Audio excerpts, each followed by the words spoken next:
Magandang hapon mga ka-happy hour. At narito ang mga balita para sa MBC TV Network News Update, 5 PM edition. Malacanang, pinag-aaralan posibleng extension ni PNP Chief Marbil.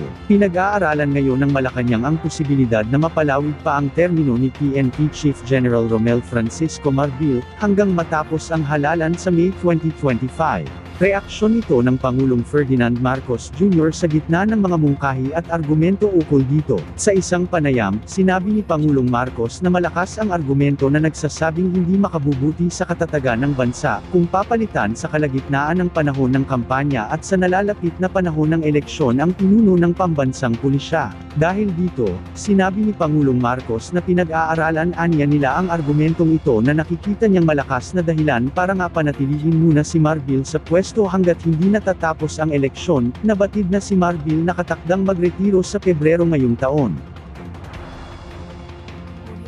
Samantala, sa ibayong dagat, TikTok, ibinalik sa US matapos ang pansamantalang shutdown.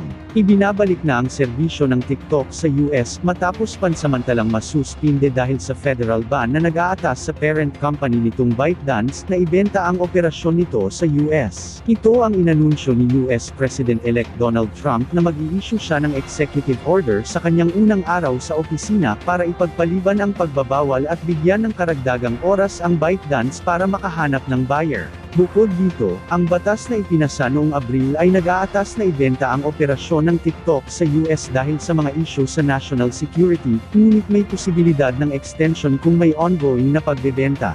Pero sa kabila ng utos ni Trump, hindi pa rin available ang TikTok sa ibang state, at nanatiling hindi tiyak ang hinaharap nito dahil tumanggi ang ByteDance na magbenta. At sa ating Metro Manila ngayon, Health and Wellness Caravan, isasagawa ng Las Piñas LGU sa January 23. Ito ay isasagawa ng Las Piñas LGU ang isang Health and Wellness Caravan sa Sterling Life Covered Court, Barangay Pamplona 2, sa darating na January 23, araw ng Huwebes. Hatid ng lokal na pamahalaan ng Las Piñas ang libreng serbisyong medikal tungo sa maayos at malusog na pangangatawan. Ito'y pangungunahan ng City Health Office ng Las Piñas sa ilalim ng pamumuno ni Mayor Mel Aguilar at Vice Mayor April Aguilar. Kasama sa mga serbisyong handog ay medical consultation, FBS, RBS testing, cholesterol examination, blood typing, dental services, ECG, chest x-ray, at nutrition counseling. Mayroon ding PhilHealth registration, mobile birth registration, at green card help desk para naman sa senior citizens, may nakalaang pneumococcal vaccination.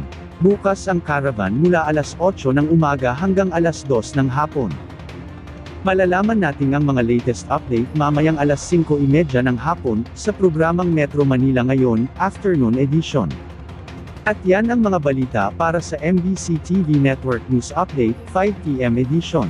Samahan ninyo kami bukas, mula alas 9 ng umaga, hanggang alas 5 ng hapon.